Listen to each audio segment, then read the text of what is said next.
Steve Woodruff, my friend, welcome to Partnering Leadership. I am thrilled to have you in this conversation with me. Mahan, it's great to see your face again. Steve, you have a book, The Point: How to Win with Clarity Fueled Communications. Can't wait to talk about that. But before we do, would love to get to know a little bit about your origin story, Steve. Hmm. Whereabouts did you grow up, and how did your upbringing impact the kind of person you've become? I grew up in Connecticut, central Connecticut, and my parents were middle class. Mother was a teacher, father was a draftsman. I was one of four boys. In fact, my dad was one of three boys, and I had five boys. And so it's been boys. And then, as I just mentioned to you this morning, as we're recording, our first granddaughter showed up. I have to figure out what girls are now. But I grew up really enjoying being a learner, reading a lot, and enjoying words and language. So I did pretty well in school. But I had dreams of becoming an astronaut because I've always been into science fiction, and that didn't work out with the lack of clear 2020 vision. And then I thought I'll be an astronomer. So when I went to college to Vanderbilt in Nashville, I went because they had an astronomy program. And there I came to the realization that astronomy is primarily physics and calculus, and I hate formulas. I don't like math. I did not do well. And so I got some clarity on my first year that I'm an ideas and words guy. I am not a numbers guy. And that really did shape the way I went. I majored in psychology, and then I was doing some teaching, and then I went into the business world and have been in sales and marketing roles for medical devices, for software, a lot of it connected to healthcare and the pharmaceutical industry for the last 37 years. And during that time, when you sell, when you consult, when you market, the big challenge is how do you get your point across? Because there's 1,000 other competitors out there, and some of them are competitor companies, but a lot of it is just plain noise. How do you break through all that noise? So my challenge all my professional life has been, how do I craft words to gain influence, to gain attention, to sell, to market? So when it came around to actually writing the books, they are the fruit of decades of trial and error, lots of error, and trying to learn how to use writing in a short, punchy way that will gain attention and that will make the point quickly with people. Because in business, we don't have hours and hours to gain any attention. We've got moments. So a lot of the emphasis of these books is the tools and the approaches that I've developed that other people can apply to getting to the point quickly and helping transmit your message in a way that rises above all the static in the marketplace. You have become an expert on that clarity that you mentioned, Steve, which is more important now than ever before because there is so much noise in our world, whether the number of emails, the amount of information that is out there, what we see on social media. So, from your perspective, what is the importance for clarity in communication, most specifically when it comes to organizational leaders and managers? So one of the things that I mentioned, our competitor, if as a leader or as a salesperson or a marketer or anybody that's trying to communicate at all, our competitor is that noise. It's everything else. So people are getting anywhere from 50 to 200 emails a day. We're looking at screens for 7 to 10 hours per day. That's the competition that we're facing. People are checking their phones 100 to 300 times a day. And if you think about how fragmented people's attention really is, and it's only getting worse, what we've got to do is somehow package our message as a leader or as a marketer in such a way that we can effectively compete.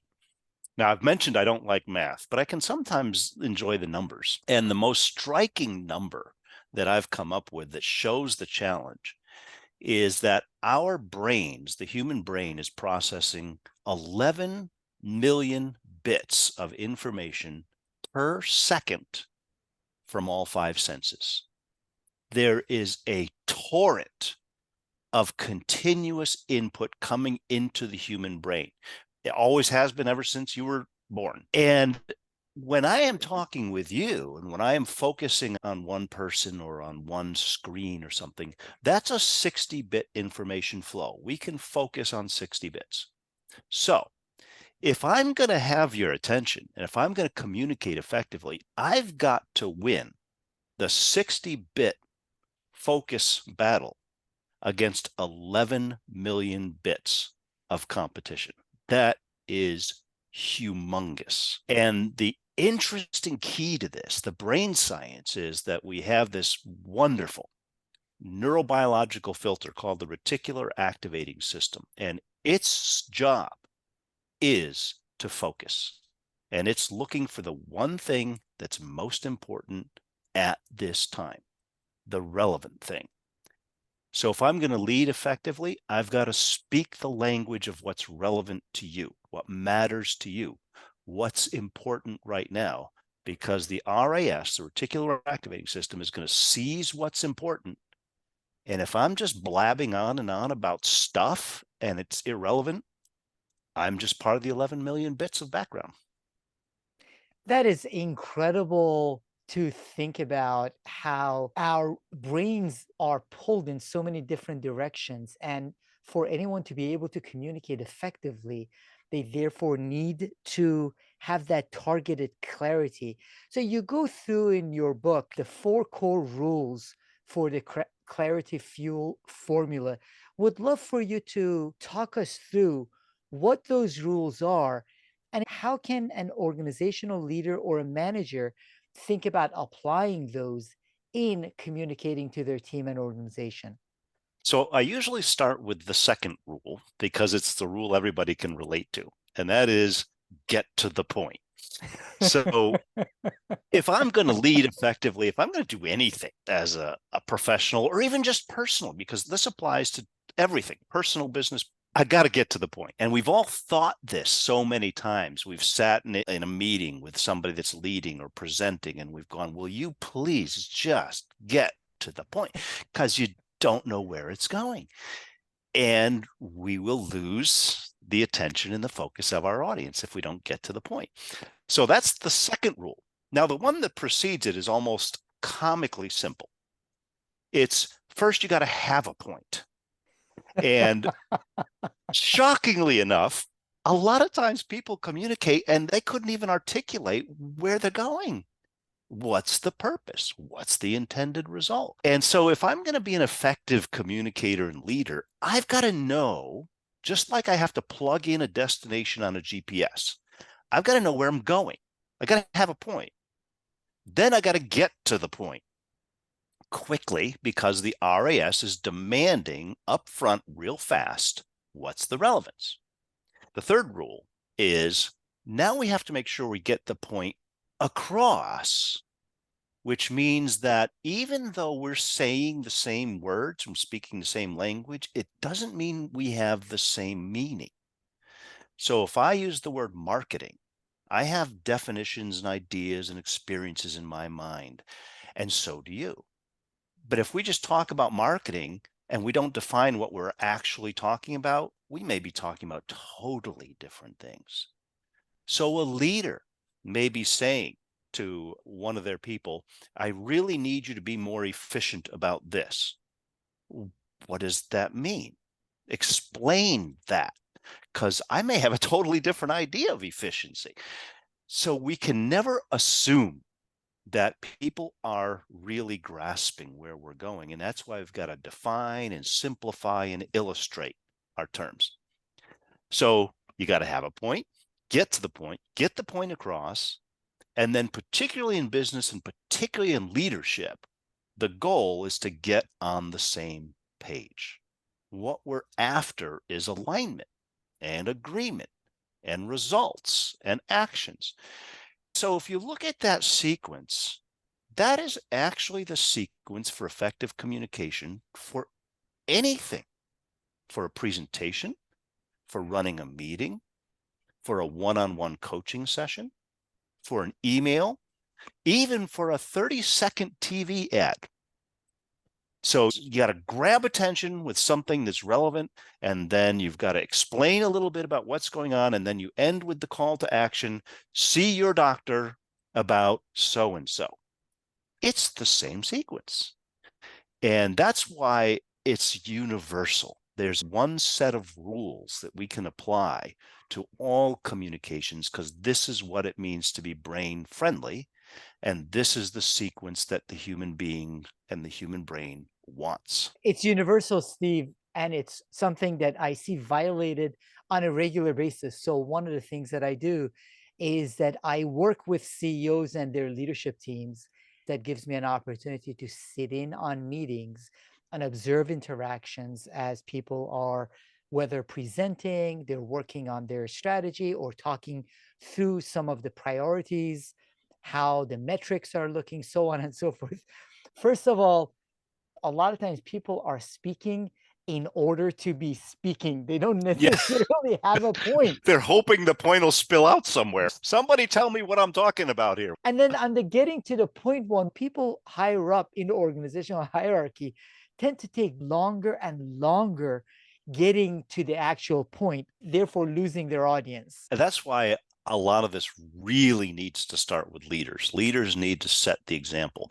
If you look very simply at just having a meeting, there are two most common things this can be applied instantly: email design and having a meeting. Let's say you're going to set up a meeting with a group of people. The first thing you want to do is have a point.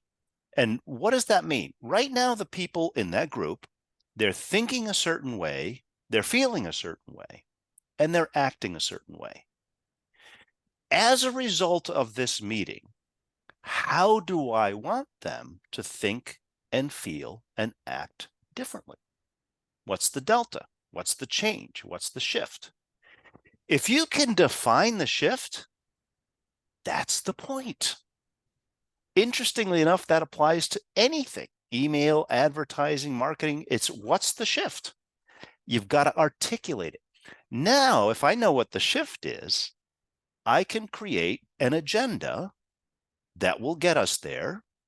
And then at the end, I can create a summary, which is the same page. We want to get on the same page. You know what the problem with getting on the same page is? Nobody makes the page. It's our job as leaders to write the summary and the page and say, here's what we're doing. That way you can have aligned expectations and accountability. If it's left floating around, 10 different people will walk away with 10 different things. What you just said, Steve, in my view, is one of the most important things for CEOs, leaders of teams and organizations to keep in mind as they're communicating. I love the way you put it. At any point in time, people are thinking and feeling a certain way. You need to acknowledge that they are not all feeling and thinking the same things you are feeling and thinking. And then think about, where do I want to take them? Have that specifically in mind and take them there through some of the tools that you mentioned, including storytelling. So that clarity is really important. Absolutely. I mean, that's one of the biggest problems. One of the things I talk about is the curse of knowledge, which is we assume we have a bunch of stuff in our head, and we assume that our audience, one or many, they all have the same information in their head. And so we don't go through the exercise of saying, what do they really actually know and think, and how is this impacting them emotionally? And so we come in and we just spill stuff instead of really leading people to a certain direction. And when you look at the design of an email or a meeting or a white paper or a website or a whatever, you still go through this process. So I'm going through a rebranding right now with my website. And websites can have lots of different goals, lots of different structural designs. But the thing you got to do is right up front say, what do I want to happen here? And I told our designers, look, I just want someone to call and talk to me for 30 minutes. If I can talk to somebody, it's game over. Okay. I don't need to spill a million things on the website. I don't need a whole bunch of detail. I just want people to say, hey, I ought to talk to this guy. This looks interesting.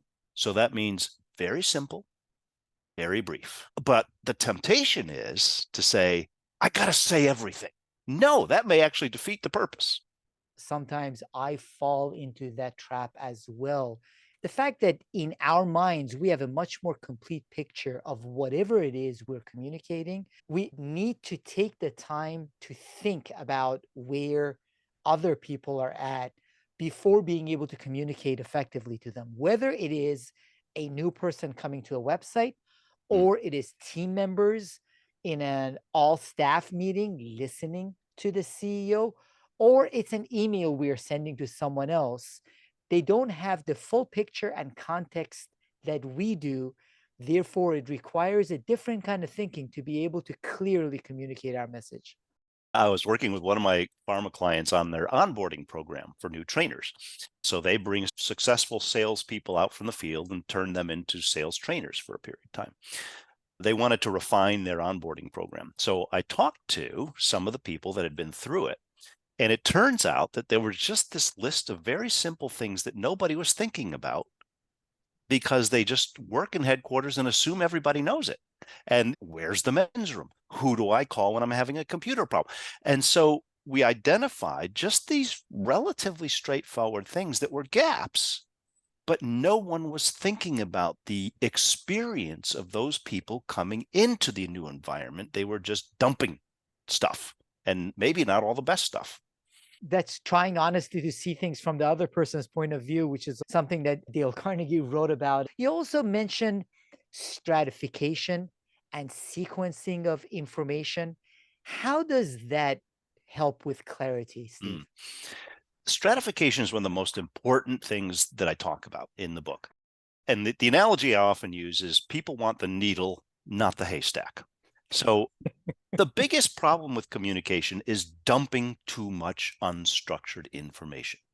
If we dump too much and it's not structured in a way that I can digest it, I'm just inviting people to tune out.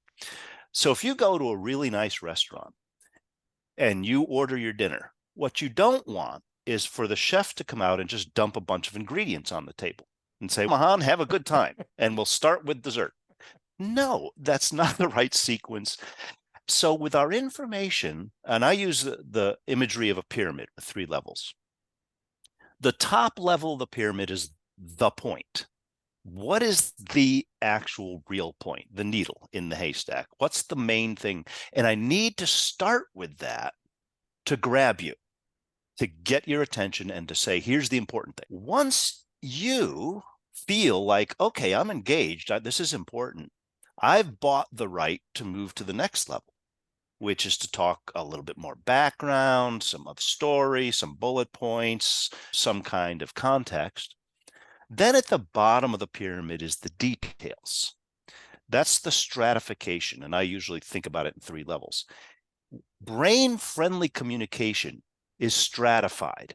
I've got to grab your attention. I've got to help you see a little bit more and then give you the option to go into the deep end if you need to. But if I just throw it all out there, I'm telling you to do the work. I'm making you work. And the brain doesn't want any more work. It's doing 11 million bits per second. Thank you very much. Don't give me a bunch more static and noise. And even the visual imagery that you use there, Steve, I just want to highlight the fact that you beautifully do what you advise your clients and you write in the book people should do. Just that image of the chef coming out and dumping all the ingredients in front of you makes it more likely for me to understand the message you are looking to communicate and makes it much more memorable as well. You have a point that you want to make, and in that case, that analogy that you're using helps support that point that you're making. Now, in your book, you also explain 8 tools, all of them begin with S, that can be used in support of us communicating our message. would love for you to touch on a few of them. I've spent a lot of time, Steve, on stories and the power of stories Hmm. and storytelling for leaders. I do think that's essential. Would Yep. love your thoughts on snippets and symbols, how those can play a role. I talk in the clarity formula about 4 rules and 8 tools. And you brought up just now the analogy tool, which is where I talked about the chef, I talked about the haystack. That's symbolic language. So the human brain loves symbolic language. If I can create a mental picture, if I can relate something new to something known, your understanding, your uptake will be much quicker. And if it's an interesting analogy, it'll be memorable. So using symbolic language for any type of communication is a huge win. Stories is another one. That's another one of the S's. And we all know that the human brain is hardwired for stories. We love stories. If you present me with a white paper of 8 pages of facts, I'm not likely to remember any of it. If you tell me an interesting story that actually contains that information, I will remember it. Snippets and specifics are things that are great because they are little pieces of information. People won't always remember everything we talk about in this podcast, but they will probably remember 11 million bits versus 60 bits. Why? Because it's a very interesting and striking snippet. It's a specific, it's a number, it's a statistic, it's something that, again, is brain friendly. So what we've got to do is learn to use these tools in order to make it so easy for the human brain to process. And another one I talk about, and leaders do this all the time, is side by sides. Compare and contrast. This is like this is unlike this. So I'm taking something you already know, and I'm saying, this is actually like that. Oh, I get it. And so all of these 8 S's are turn on the light, I get it quickly things. And I didn't make any of them up. We human beings have been using these tools forever.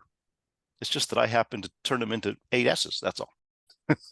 What I find, Steve, is that in many instances, whether it is with stories or other aspects of some of what you mentioned, leaders that I interact with and work with intuitively understand the value of it, but there's a huge difference between knowing what we're supposed to say and do and then being able to do it.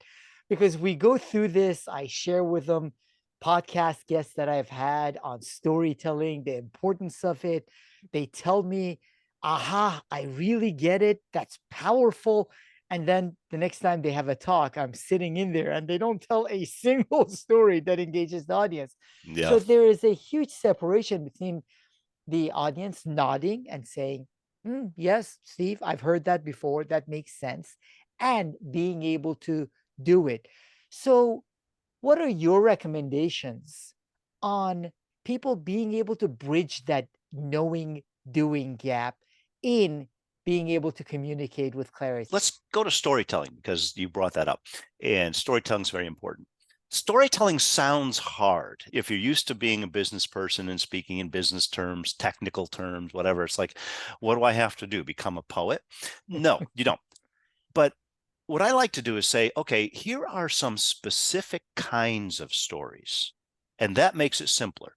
So you started this podcast with one of the ones I often do is tell me your origin story, your origin and evolution story. And I'll do it this way. Obviously, when you graduated from high school, you had something in your yearbook that said you're going to do this or that. Right now, Mahan, you are this. How did you get from here to here? That's an easy story to ask for. And so a success story is another one. Tell me about some of the greatest successes that you've had. So if you break it into those specific things, give me a client case study that was a failure. Give me this success. Give me this origin story. Give me that. Then it's, oh, this isn't so hard. I know how to do those. Actually, I do those. Nobody told me that's the label for them. Okay. And in fact, I tell people this is the key to great networking as well. If you can be what I call a story asker, If you can ask people for their story, you will be the greatest networker in the world. Doesn't matter if you're an introvert, if you feel clumsy, if you have a hard time speaking, just ask people their story and sit back, shut up, listen, and keep asking questions, because stories really fuel human connection, both asking them and telling them. So sometimes it's just a matter of saying, here are the types of stories that you should be telling as a leader. Oh, okay, I get that. I love that, Steve. And a mentor of mine years back told me there aren't boring people, there are boring questioners. So if someone comes across as being boring, you have asked them a boring question. What an outstanding way to ask people their story. And you gave a couple of great examples that make it more specific rather than the general, what is your story? And that brings out the uniqueness in each individual, and every one of us is a unique person. So, a great question to bring that out as well. So, the points that you make on clarity are relevant whether people are communicating verbally, writing, email, presentations, all of those. It's also important on personal branding, which is something I got a lot from your previous book on as well, Steve. So, how does clarity play a role in branding, specifically Mm. personal branding? So I work a lot with emerging leaders in organizations, and these are people that are moving up, that are high potential, but often they don't know how to present themselves effectively in the organization or on LinkedIn or in networking. And I see the personal branding clarity at two really crucial levels. One is we've got to have clarity about who we are. So this is the self-awareness part of being in touch with our strengths. This is why I ask for success stories and origin stories. When I ask for those stories, I'm actually fishing for somebody's unique characteristics, for their differentiators, for their brand. I can often tell people after a half hour talking to them what their brand really is, and they think I'm a magician. No, I've just picked up the keywords and the things. I've just asked questions. So getting to that point of awareness is incredibly liberating for leaders and emerging leaders and anybody in the organization. But once you do that, then you've got to put it into a compressed message that can get across to people. And I use the analogy of what I call a memory dart. I'm only going to get one pixel in your mind. You're going to give me a little bit of memory space. I better put exactly the right idea in your head about what I want you to think of me. You're not going to memorize a white paper about me. You're going to think about probably one thing. I poo the term elevator pitch only for two reasons. Number one, nobody wants to talk in the elevator. And number two, nobody wants to be pitched. I use the term memory dart. And this is where symbolic language and using analogies is really powerful. So at one point, somebody years ago called me the king of clarity. And I thought, ooh, that is some really cool branding. It's a little pretentious, but memorable. And I decided to run with it, despite my New England upbringing of who are you, self-proclaimed royalty? But the fact is, I want people to think clarity. Steve Woodruff, clarity. That's all. I don't want you to think anything else. I got to be pigeonholed. When it comes to personal branding, when we are networking within and or outside of an organization, we want to have these nice, compressed, easy to digest statements, snippets, symbols on LinkedIn, in our networking, so that people can refer us accurately and think of us accurately. And that's our job. It's not their job to figure us out. It's our job to plant the seed in their minds. Steve, you mentioned a couple of things that I learned from you, both in reading your past book and the interactions we had back to 2018, 2019. And I wanted to highlight a couple of them.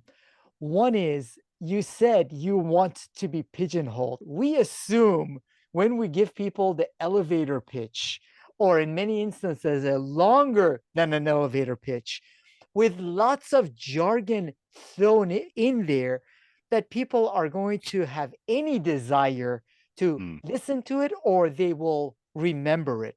So, first point that I got from you, it still takes effort to work on it, is you do want to be pigeonholed because when you are, people are more likely to remember you. So hmm. that's one. The second one, you said you need to have clarity on who you are. Steve Woodruff, you are one of the people I have repeatedly quoted over the past 4 or 5 years. You can't see and read the label of your own jar. Sometimes you need others to look from the outside and help you be able to read that.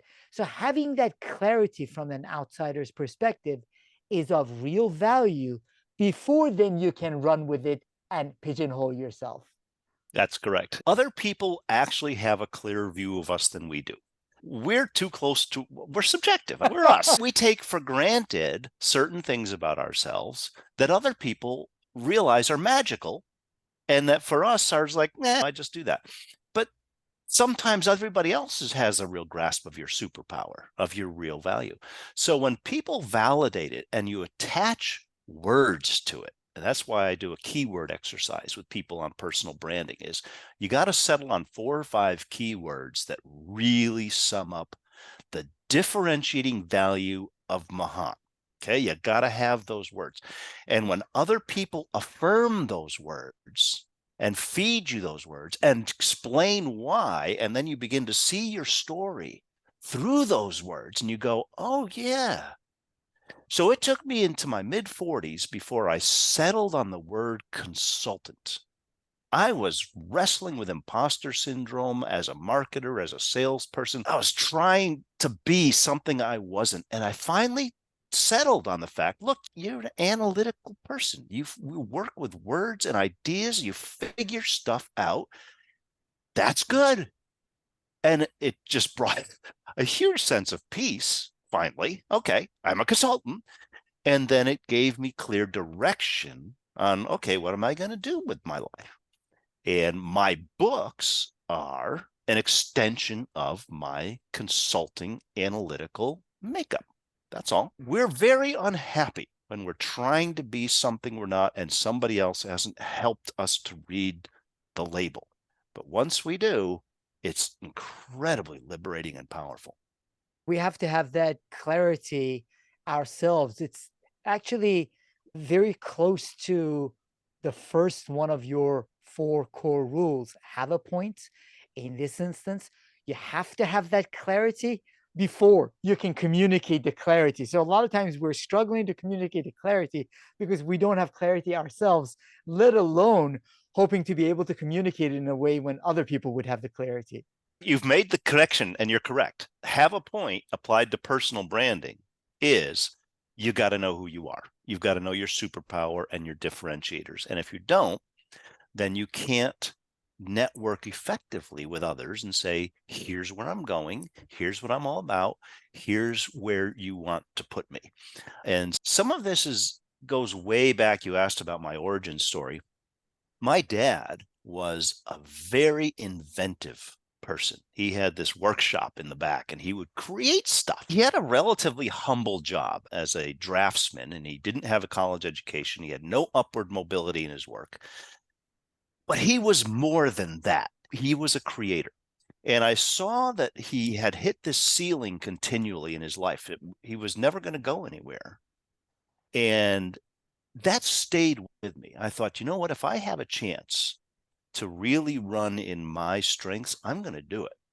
And when I started my company 17 years ago, a lot of it was the ripple effect of watching the frustration of my dad never really accomplishing what he could have if someone had given him the right words and the right avenue to really reach his potential.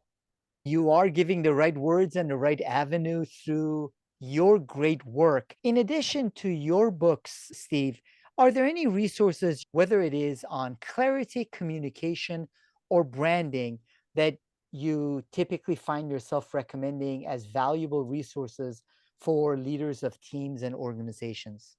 From the perspective of marketing, Seth Godin's work, especially his book Purple Cow, because there he talks about differentiation and how to create differentiation. And that's part of the whole clarity thing. As far as a good book, came out some years ago, Made to Stick by Chip and Dan Heath, was a really good book, remains a very good book, a manual or handbook on how you can create good, sticky language. And I found much help in that book as well as being a good practical guide for someone that wants to make their communications more powerful and more punchy. Those are outstanding recommendations. And even think about the title Purple Cow. That title by itself sticks and is very sticky. Steve, how can the audience find out more about you and also your new book, The Points: How to Win with Clarity Fueled Communications? The Point is available on Amazon, Barnes and Noble, all the other online sellers. It's through Morgan James Publisher, so it is being distributed into physical bookstores as well as online. The first book, Clarity Wins, was self-published on Amazon, and so that's only available on Amazon. And then my website is stevewoodruff.com, and that has a description of what I'm all about, and then people can contact me for that 30-minute call. And then I'm most active on social platforms on LinkedIn. I've been an early adopter on a lot of social media, but I've really narrowed my focus more and more to LinkedIn. So I have a newsletter there, and I share a lot of resources, articles, information, and so I welcome people to connect with me there. Outstanding resources. And I really believe that ability for us to clearly communicate becomes much more important as the demand for our attention also skyrockets. I think clarity in communication has been important. You look back hundreds of years ago, it was always important, but the demands for our attention are just going through the roof. You have great insights on how we can have that kind of clarity in order for our message to resonate. Thank you so much for your insights, Steve Woodruff. Thank you, Mahan. Always a pleasure to talk to you and to your audience.